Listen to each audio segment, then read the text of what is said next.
Elite ने मुल्क को हर तरह अपने काबू में, कब्जे में लिया हुआ। ये सिर्फ एक छोटे से तबके का पाकिस्तान है। ये हमारा इंसाफ का निज़ाम ताकतवर डाकू को नहीं पकड़ सकता। जो जेलों में जाते हैं वो सिर्फ गरीब लोग जाते हैं, जिनके पास पैसा नहीं है बड़े बड़े महंगे वकील करने के लिए। मुल्क में बड़े डाकू आजाद, गरीब को जेलों में डाला जाता है। वजीर आज़म इमरान खान की एक बार फिर कानूनी निज़ाम पर तनकीद। कहा इंसाफ का निज़ाम ताकतवर पर हाथ डालने में नाकाम रहा। पीडीएम वाले एनआरओ मांग रहे हैं। 30 साल हुकूमत करने वाले हिसाब देने के बजाय शोर मचा रहे हैं। वजीर आज़म की आवाम से मास्क पहनने की अपील। वज़ीर आज़म का 50 लाख घरों का वादा हकीकत, 50,000 अपार्टमेंट्स की तामीर का आगाज हो चुका। वज़ीर आला पंजाब ने कहा घरों का रकबा 3 मरहले से बढ़ाकर 3.5 मरहले कर दिया। कीमत 14.5 लाख रुपए, माहाना किस्त 10,000 होगी। हुकूमत हर घर के लिए 3 लाख रुपए की सब्सिडी फराहम करेगी। इब्तिदाई मरहले में 10 मकामात पर घर बनाए जाएंगे। NA 249 कराची में वोटों की दोबारा गिनती का अमल कुछ देर रोकने के बाद दोबारा जारी। RO ऑफिस के मुताबिक उम्मीदवारों ने डाले गए तमाम वोटों का डेटा देने का मुतालबा किया। उम्मीदवारों को किसी भी किस्म का इंतखाबी डेटा फराहम करना मुमकिन नहीं। गिनती जारी रही। हमारी दरख्वास्त ये शुरू में थी पहले दिन ही से कि चंद पोलिंग स्टेशंस का तो फोरेंसिक भी करा जाए, जिसके अंदर अंगूठे की बायोमेट्रिक्स करी जाए, ये देखा जाए कि जो सिग्नेचर बैलेट के पीछे है वो जेन्युइन है कि जाली है। NA 249 कराची में वोटों की गिनती का अमल आर्जी तौर पर रोका जाए। लीगी उम्मीदवार मिफ्ता इस्माइल ने इलेक्शन कमीशन से रुजू कर लिया। रिटर्निंग ऑफिसर ने सिर्फ दुरुस्त वोटों की गिनती की इजाजत दी। RO फॉर्म 46 भी फराहम नहीं कर रहा।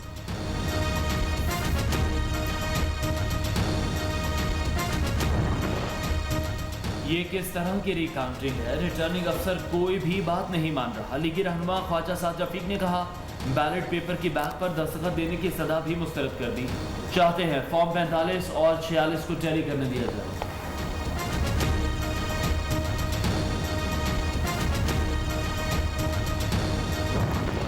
गिनती से पहले वोटों के थैले खुले हुए थे। पहले भी फॉर्म 45 नहीं दिया गया, अब भी नहीं दिया जा रहा। रहनुमा PSP हफीजुद्दीन का इल्जाम। MKM के उम्मीदवार सैयद मुरसली ने कहा हमें फॉर्म 46 नहीं दिया गया तो गिनती कैसी?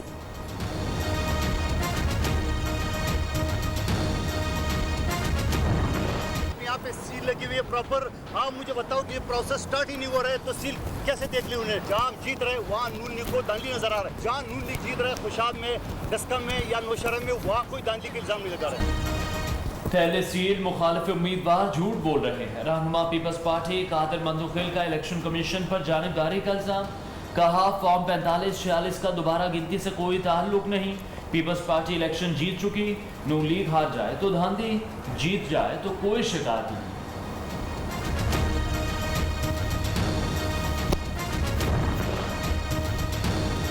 NA 249 में तहरीक इंसाफ का दोबारा इलेक्शन का मुतालबा। ज़िमनी इंतखाबात का लदम करार देने के लिए दरख्वास्त दायर कर दी।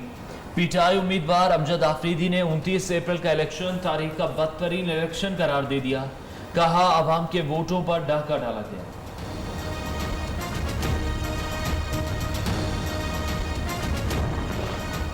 शहबाज शरीफ की जमानत के बाद बैरून मुल्क जाने की तैयारी। ब्लैक लिस्ट से नाम निकलवाने के लिए लाहौर हाई कोर्ट से रुजू कर लिया। दरख्वास्त में वफाकी हुकूमत, वजारत दाखिला और FIA को फरीक बनाया गया है। जमानत के बाद बैरून मुल्क गया और फिर वतन वापस भी आ गया। दरख्वास्त में मौक़िफ़।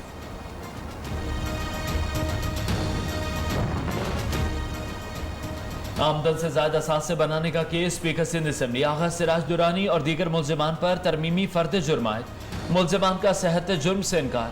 एहतसाब अदालत कराची ने 19 मई को गवाहान को तलब कर लिया।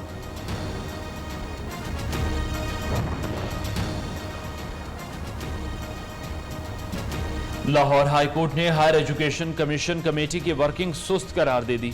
यूनिवर्सिटी एक्ट में तरमीम की सिफारिश। एक्ट में तरमीम के लिए बेहतरीन वक्त है। निजी यूनिवर्सिटियां हायर एजुकेशन कमेटी का तवील इंतजार नहीं कर सकती। चीफ जस्टिस कासिम खान ने दरख्वास्त पर तहरीरी फैसला जारी कर दिया।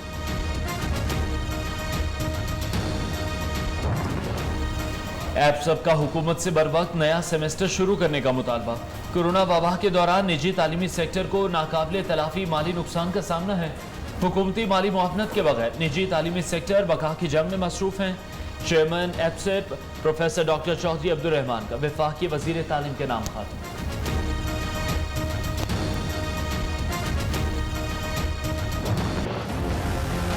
मुल्क में कोरोना की वार जारी, मजीद 108 अफराद जाँ बहक, तादाद 18,537 हो गई। 24 घंटों में 4,198 नए केसेस रिपोर्ट हुए। मुस्बत केसेस की शरह 9.03% रही। कोरोना के खिलाफ जंग में पाकिस्तान की एक और कामयाबी, कौमी इदारे सेहत के मुताबिक रवा माह के आखिर तक वैक्सीन मुयस्सर हो जाएगी।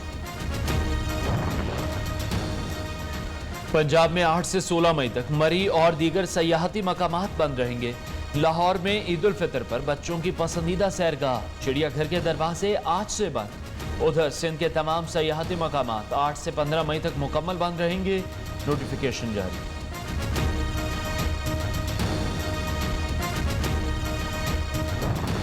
यूटिलिटी स्टोर्स कॉरपोरेशन के तमाम स्टोर्स मामूल के मुताबिक चांद रात तक खुले रहेंगे। फैसला ईद उल फितर और कोविड-19 के तनाजुर में आवाम को सस्ती और मयारी अशिया की फराहमी के लिए किया गया। ड्यूटी पर मामूर मुलाजमीन 17 मई से 19 मई तक ईद की छुट्टियां करेंगे।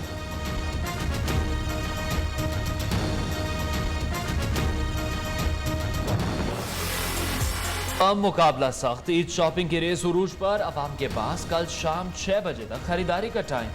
बाजारों, मार्केटों और शॉपिंग मॉल्स में खवातीन, बच्चों और बड़ों का रश।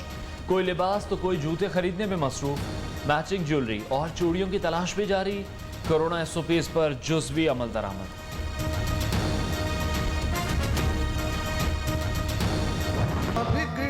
स्टार ट्रांसमिशन पैगाम रमजान का सफर जारी। कारी नुमान सैफी की खुश इल्हानी के साथ तिलावत कलाम से आगाज।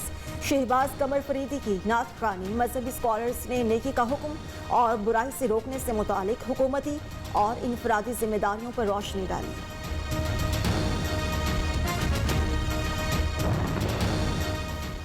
छह एहलकार नामजद। एफआईआर में 302 और 324 की दफात शामिल।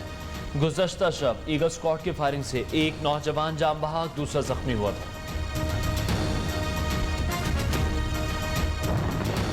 लाहौर पुलिस मुलजिम ना छोड़ती तो आज बेल्जियम से आई माहिरा जुल्फिकार जिंदा होती। साद अमीर बट ने 20 अप्रैल को असलहा की जोर पर अगवा किया, भागकर ज्यादती की कोशिश नाकाम बनाई। माहिरा ने कत्ल से 15 रोज पहले मुलजिम साद अमीर बट के खिलाफ थाना डिफेंस बी में दरख्वास्त दी।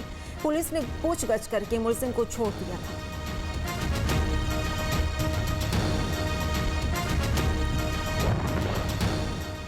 में आज मुकम्मल हड़ताल, कारोबारी मराकज बंद। ट्रांसपोर्ट में कोरोना की वबा बेकाबू। 4,12,000 से ज्यादा नए केसेस रिपोर्ट। 24 घंटों के दौरान 3,959। भारत के बाद नेपाल में भी कोरोना जोर पकड़ने लगा। मुस्बत केसेस की शरह 44% हो गई। नेपाली वज़ीर आज़म की आलमी बिरादरी से मदद किया।